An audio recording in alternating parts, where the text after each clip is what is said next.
Okay, so this is on chapter 2 of the Head First SQL book.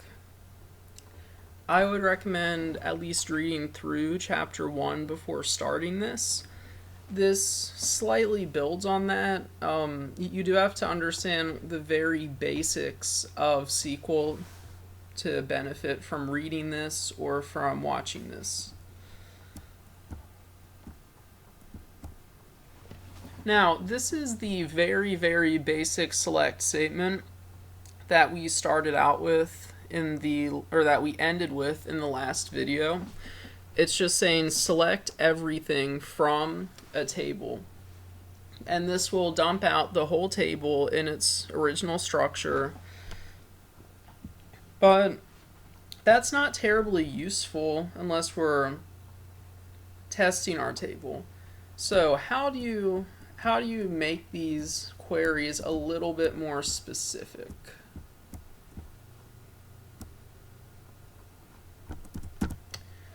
The first way, which is the most common way and probably the simplest way, is to use the keyword where.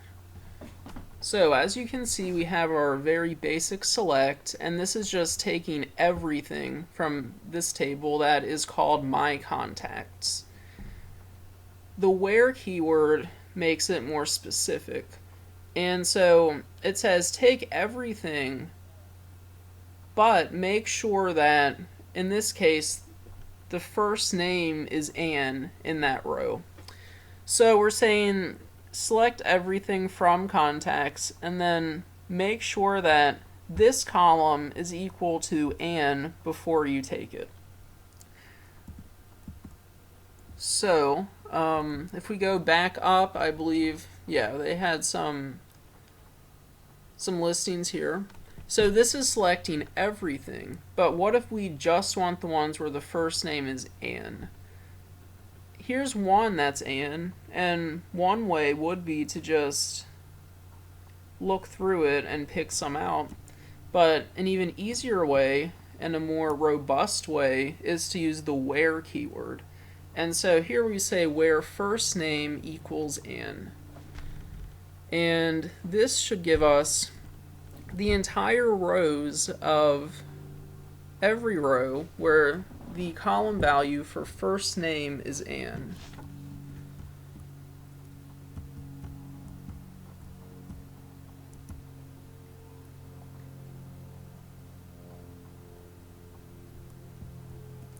Okay, so this is just showing you some good or bad ways to use where. Again, with your where, you do need to be mindful of the data type that you're using. So something like this where we say if we have a column called main equals soda would not work because we need to have our single quotes around our variable characters here. So that would not work. Now if we say where second equals quotes orange juice, that also would not work. It wouldn't throw an error, but it would return nothing, even if there is something called orange juice, because you need to use single quotes. Now you can put numbers in single quotes. So if amount to is an integer type, if you put if amount to where amount to is less than 1 in single quotes, it will likely work. That's a very bad practice. It looks very unprofessional, and some database management systems might get a bit picky and make it not work. So there's no real reason to do that unless it's a test that has a question about a technicality, like would this work if you put this number in single quotes? And the answer is yes, but that's a poor practice. And here's just a summary of who needs single quotes and who does not. And notice that none of these are double quotes. You do not need double quotes. Well, you can't use double quotes on anything. And the only ones that do not get single quotes are the numeric types. And in SQL, those are decimal or DEC and integer or INT. Okay. So,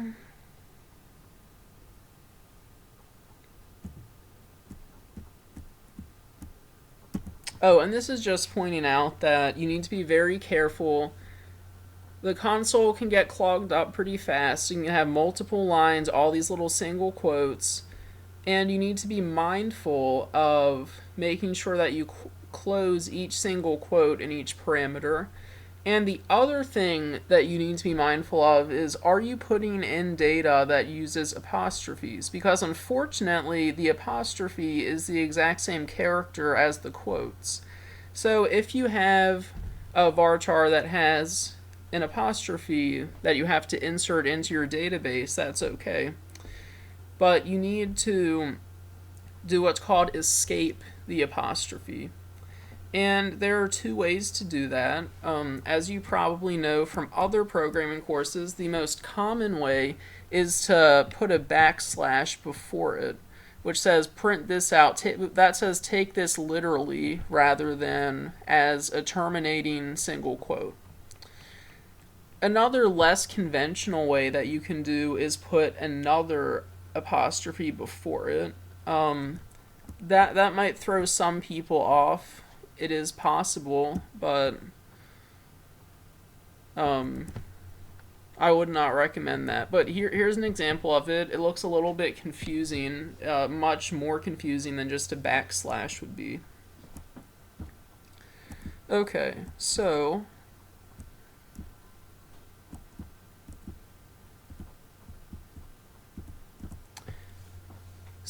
you can also use a select statement to limit the columns you want to display. And to do this, you say select, and before now we've just put select star, and that star just says every column, select every column. If we do not put a star, we can put a list of columns to select, and it will only print out the results from those columns.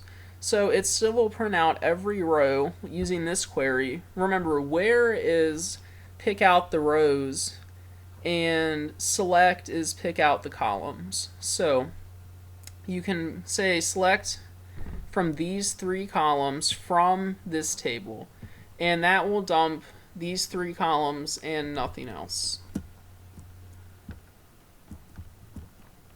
You can combine this, of course, with where. So in this case, we'd say only print out this column from this table where, and then main equals cherry juice. And so we'd print out only the rows where the main one is cherry juice, and we'd print out from those rows only the column easy drinks. And this might sound a little bit complicated. It's not terribly complicated, but it's something that you probably benefit from some practice on.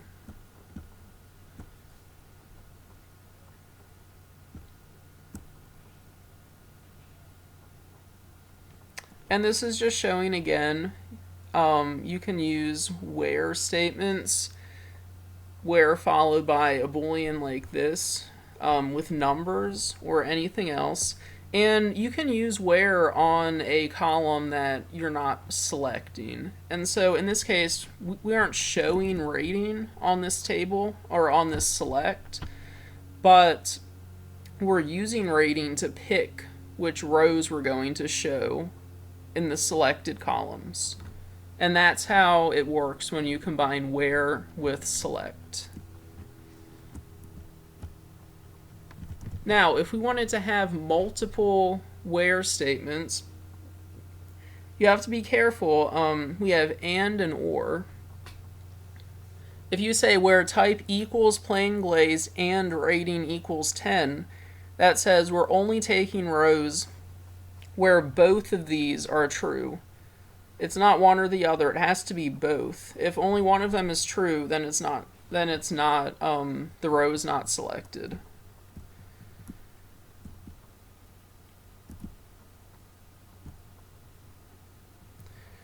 And as you can see, this is just another example. It just shows you can use different data types and still combine their Boolean output to determine whether you want to print out that row or not.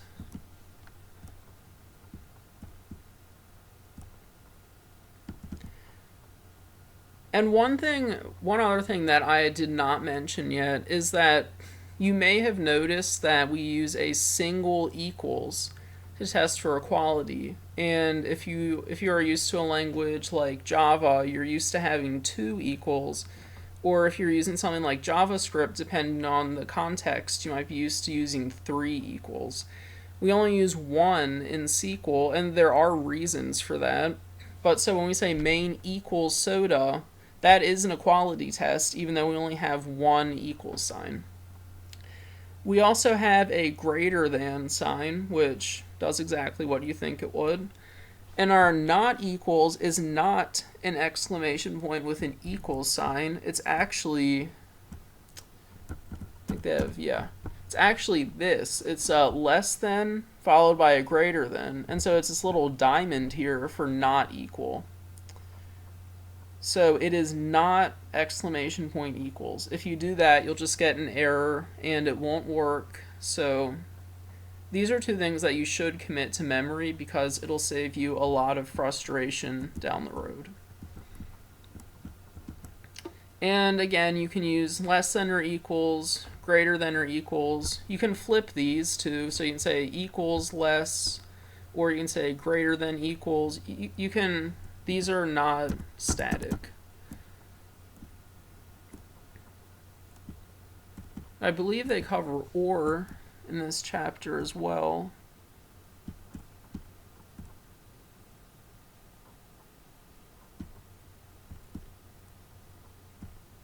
Okay, so we covered and, where we say it has to match all of these conditions if we want to print out a row.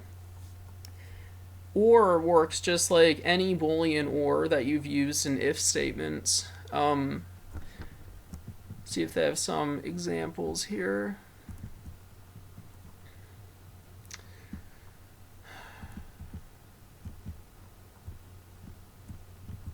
Okay, so if we have where location equals crispy king or rating equals 10, if both of them are true, then we still select it because it's just at least one. When you say or, you're saying at least one of these must be true.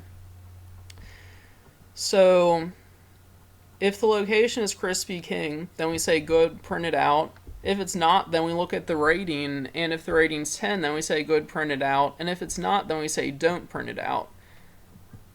And it works like that for all the ors. It's just if one of these is true, then print it out.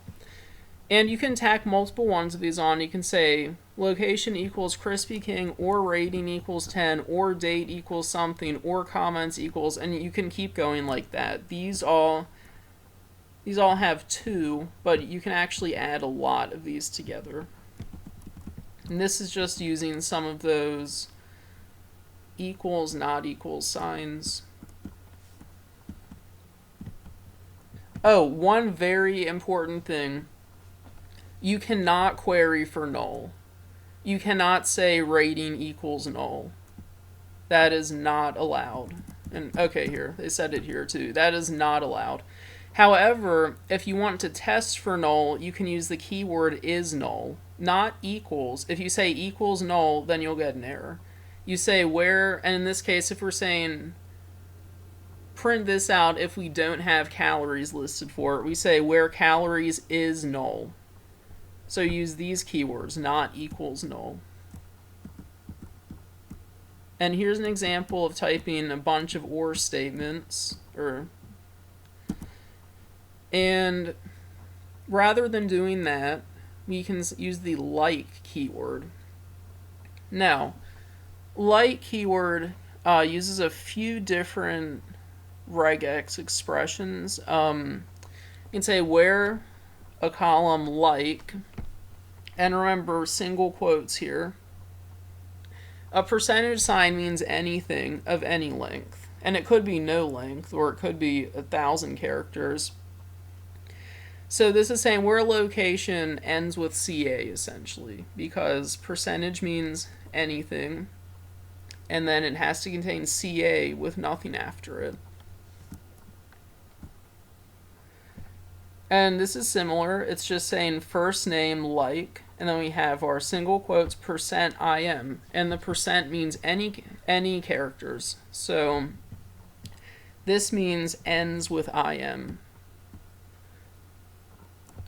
Now, we have an underscore with the like keyword, and that's slightly different from the percentage. The underscore means one character.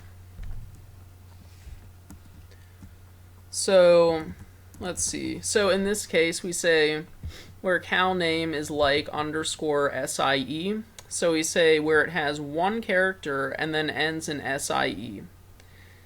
And in this case, we say head first and then %, which means it starts with head first. It could have things after it. But the most important thing to realize about these % with these like keywords is that the % could mean nothing. So in this case, it could just be called head first. It doesn't mean there has to be any readable text where the % is. And that's very commonly a technical exam question.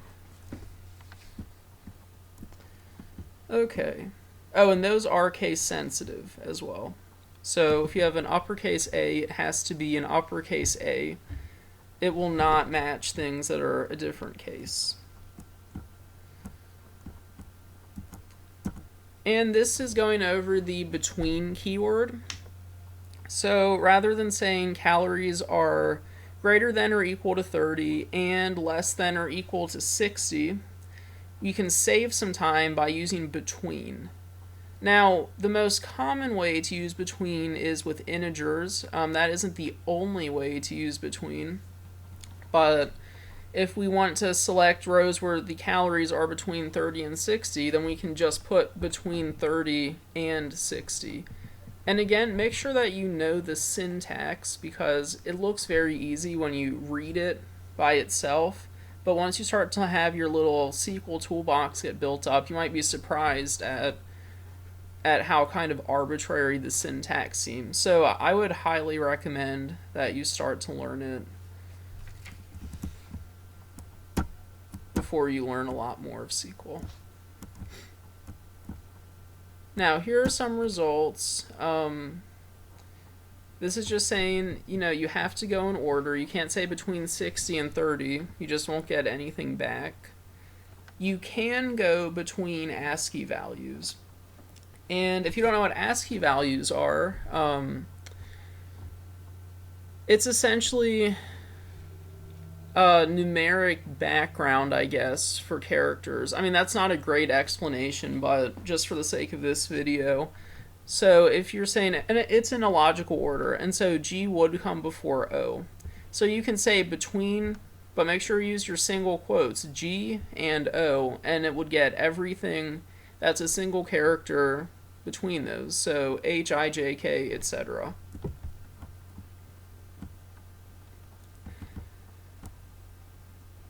And one of the final where things that you have to learn is if you want it to be in a list.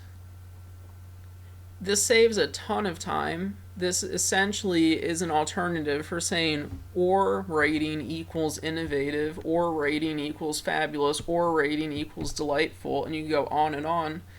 Or you can say where rating, so obviously rating is our column name in, and then just like your other parts of your insert statements, any sort of list of values, they're enclosed with normal parentheses. So you say where rating in, and you can have innovative, fabulous, delightful, or pretty good. And as you can see, we use our standard single quotes, commas between each value, and it just checks to see if the rating's in any of those, or if any of those match the ratings column. And if it does, then you print out the date name from Black Book. And all that information is contained in this query. I know it's in different typefaces, but all of this is the same query. Now, similarly, and again, this is some of the arbitrary syntax I was talking about. You can say not in, and it does exactly what it sounds like. It will give you that row if the rating is not contained in this list. And so if it's not innovative or fabulous or delightful or pretty good, then it'll print it out. So essentially you'll get the exact opposite results of what you would get if you used rating in. Use rating in or rating not in. Now the not keyword does extend beyond in. You can use it for things like between, but remember the not comes right after where. So you can say where not carbs between 3 and 5. And a more interesting application of this is we just said up here rating not in here.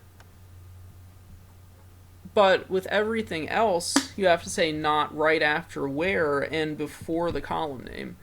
And actually here, you can do it either way. You could say where not rating in, which I would recommend because it's more consistent.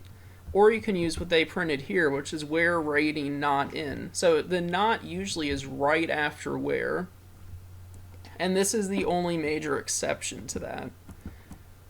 But you can be more consistent if you want to.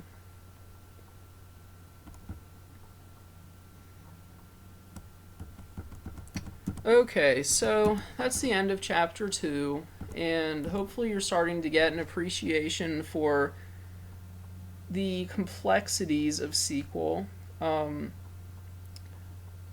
Probably the most important takeaways are the keywords themselves. And if you already have experience in a different language, you should take a look again at these equality tests because these are very different from what you're probably used to. And you can use and or just like you can as a part of a Boolean test in most languages. And not always goes after where, unless you're testing whether it matches an array. In which case you can say where some column not in, or you can say where not column in. And then you should memorize just these two symbols, the %sign and the underscore with like. So the %sign is any amount of characters and maybe none. And the underscore is one character in that spot.